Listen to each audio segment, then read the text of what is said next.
Let me greet everyone in the wonderful name of Jesus Christ. My name is Apostle Somta.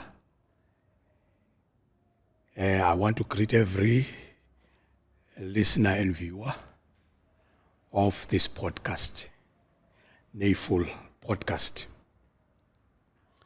I just want you to sit there and enjoy the word of the Lord as we are about to celebrate Passover, commemorating our redemption through the shedding of the blood of the Lamb of God, who carries away the sins of men. As the Bible declares that Christ, our Passover, has been sacrificed or offered. We are celebrating Christ the Passover. This celebration is not about the day, because God is the ancient of days. He has always existed before calendar existed. Time came from him, it did not come from time. He is eternal, immortal, invisible God. So join with me as I will be sharing from the book of John, chapter 19, verse 28. One of the 7 words or the 7 revelations that Christ made when he was on the cross, paying a price for our salvation. One of the passages in the scriptures that predicts or portrays the work of salvation that Christ was going to do. It says he was made a ransom for our sins. Meaning, when you talk of a ransom is a payment that is demanded by a captor. When someone is held captive, then a certain amount declared or dictated by the captor for the release of the captive. So Jesus Christ became a satisfying price for our freedom. In exchange for our freedom, Christ had to be offered. So join with me, if you have your Bible at your disposal. Let us read John chapter 19, verse 28. I will read it in Xhosa. It says here, UYesu wayesazi ngoku okokuba konke kugqityiwe, ukuba kuzalisekiswe siwe eziBhalweni.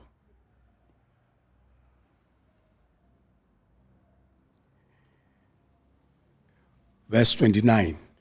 Kwakukho isitya esizele yiwayini emuncu apho, baza bathi nkqu imfuca kulo wayini, bayibeka engcongolweni ekuthiwa yisopi, bayisondeza emlonyeni kaYesu. IBhayibhile ithi Jesus Christ screamed with a loud voice and said, I am thirsty. And he was specific about what he wanted or needed. He needed water, because when a person says, I am thirsty, even if you can give him a very tasty piece of meat, that piece of meat will be very painful to take down his throat, because he is dehydrated. Even the saliva runs out of his throat and out of his lips.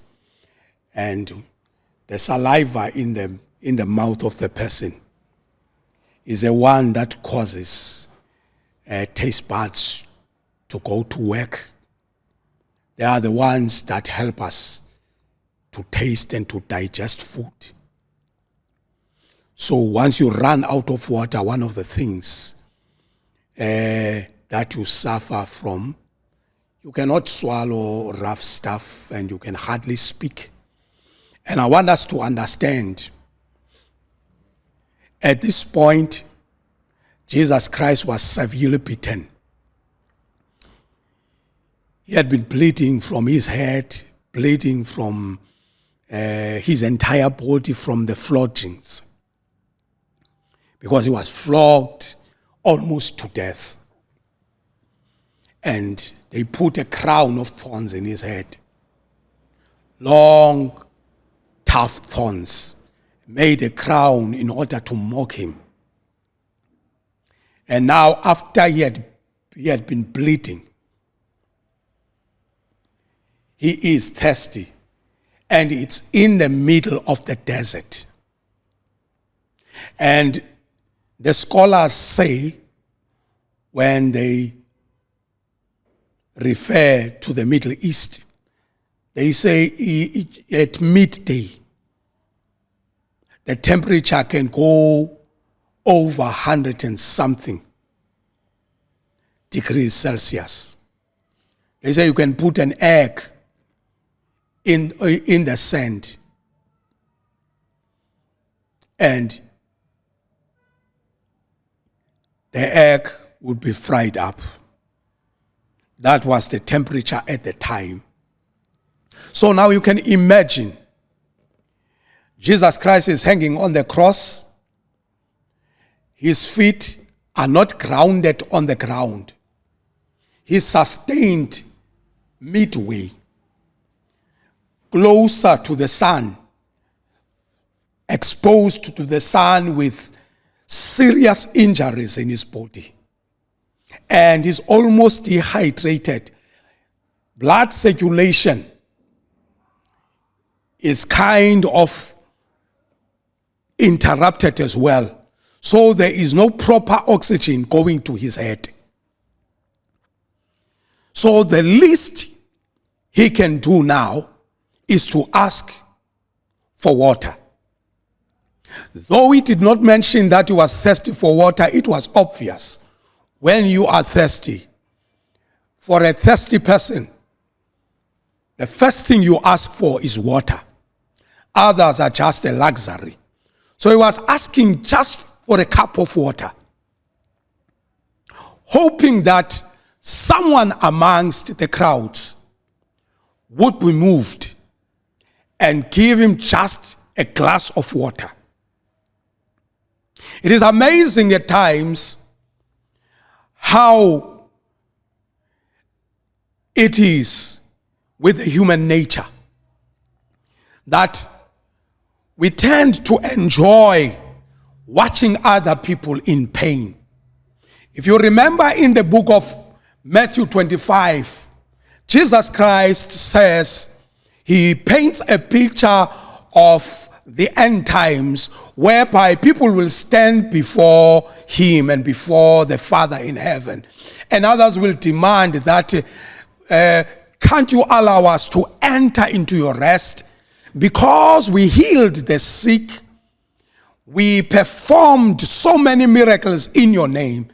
And Jesus says, and I will say, go away from me, for I was hungry and you did not give me something to eat. I was thirsty and you did not give me water to drink.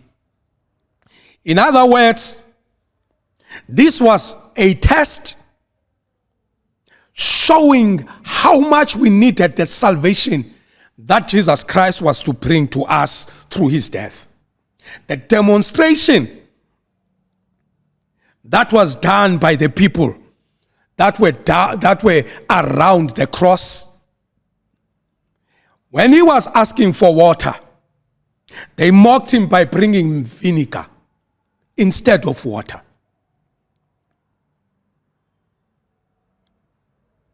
So it shows that the death of Jesus Christ was to transform those that needed salvation from the Lord. Because the Bible says we were born and conceived out of sin. NgesiXhosa ke bathi sisono, sin, sisono. But ka ulijonge ligama sishunqulelo, sisonakaliso. It's contamination, corruption that came as a result of men disobeying God. So when we accept Jesus Christ, the blood of Jesus Christ that contains the life of God is fused with our DNA, and the desire to do harm and to do wrong in the presence of God is then swallowed up by the nature of God in us. For the word of God says, that which is born of God overcomes the world.